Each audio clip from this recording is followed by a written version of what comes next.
In the realm of skincare, the significance of sunscreen is well established. We all know it's vital, but what if I told you that there's a good chance you're not using it correctly? When it comes to safeguarding your skin from the harmful clutches of the sun, misconceptions abound, and they can spell trouble for your skin's health. As the summer sun beats down, it's crucial to ensure you're equipped with the right knowledge. We're about to embark on a journey to demystify the world of sunscreen, separate the wheat from the chaff, and debunk those pesky sunscreen myths that could be compromising your skin's well-being. The path to sun-safe skin begins here, so let's dive in and set the record straight. 1. All sunscreen is the same. Yes, the goal of all sunscreen is to protect your skin from sun damage.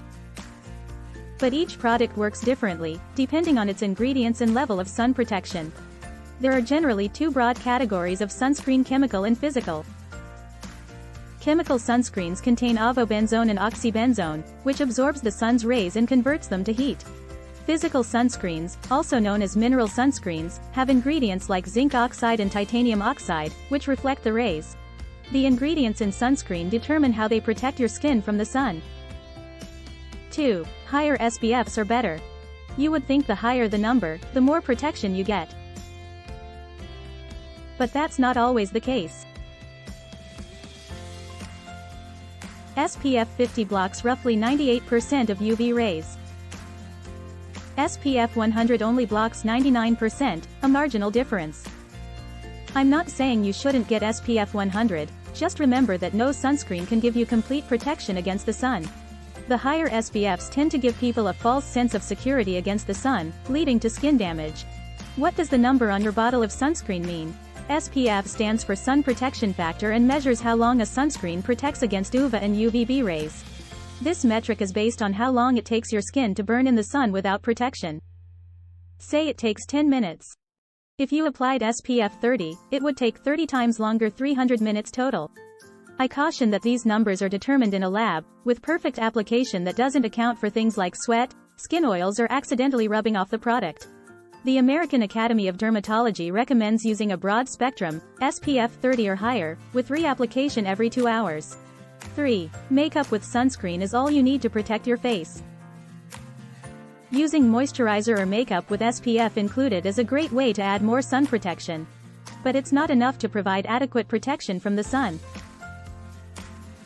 When testing, skincare companies test with thick layers of the product to determine the SPF. In practice, you're probably not getting all the SPF on the bottle if you only apply a thin layer of the product. There's too much variation in how people apply makeup to say it's enough. Makeup with SPF is a nice addition, not a replacement for sunscreen. If you're wondering how you're going to apply sunscreen after you've done your makeup, you can either blot your sunscreen on top of your makeup with a beauty sponge or buy a powder sunscreen like the Color Science brush on sunscreen.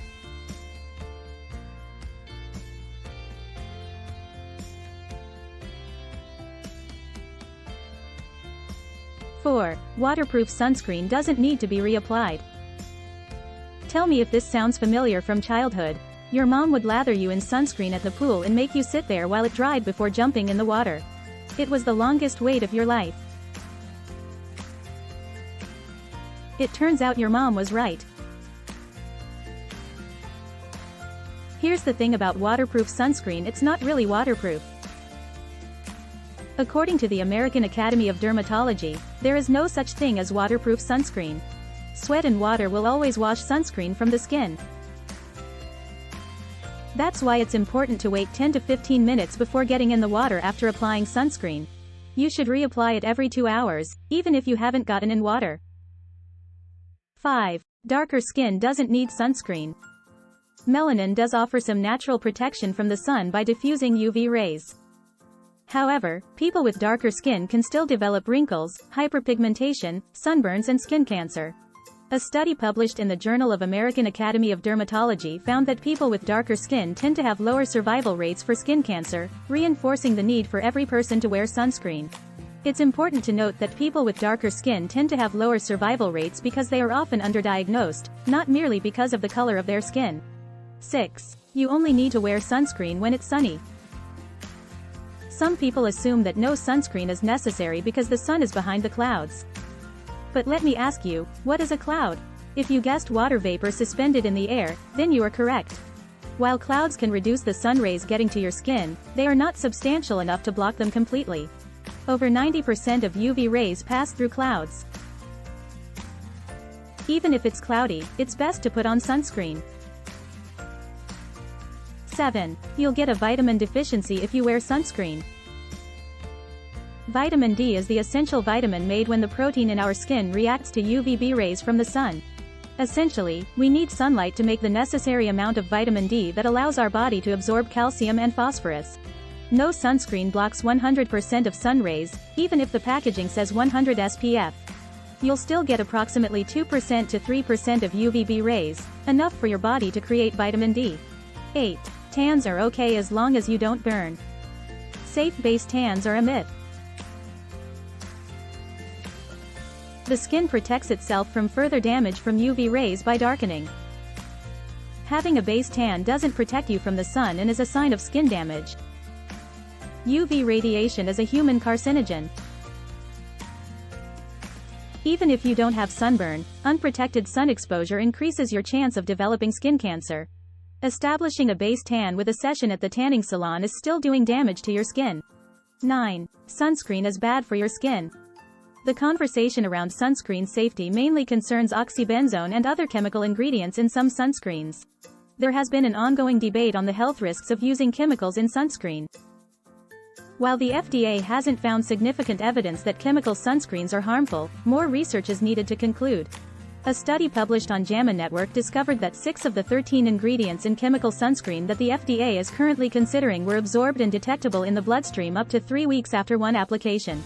Additionally, some sunscreens can irritate sensitive skin or cause an allergic reaction because of the ingredients like fragrances. You can avoid this by opting for a sunscreen formulated for sensitive skin. 10. Sunscreen doesn't expire. If you've ever used old sunscreen and squirted a separated mixture into your hand, you know firsthand that sunscreen expires. Over time, the ingredients break down and become less effective. That doesn't mean you have to buy sunscreen every year. According to the FDA, sunscreens are required to keep the same effectiveness for at least 3 years. So you can use the same tube of sunscreen for multiple years. Just pay close attention to the expiration date, which is listed on the bottle. You shouldn't store your sunscreen anywhere in direct sunlight or where it can get too hot. And there you have it, folks, the sunscreen myths exposed and the truth laid bare. It's time to ditch the misconceptions and embrace the sun-smart choices that will keep your skin healthy and radiant. Remember, when it comes to sunscreen, there's no one-size-fits-all, and reapplication is your secret weapon. So, whether the sky is clear or overcast, protect your skin, and it'll thank you for years to come. Until next time, stay sun-safe and stay beautiful.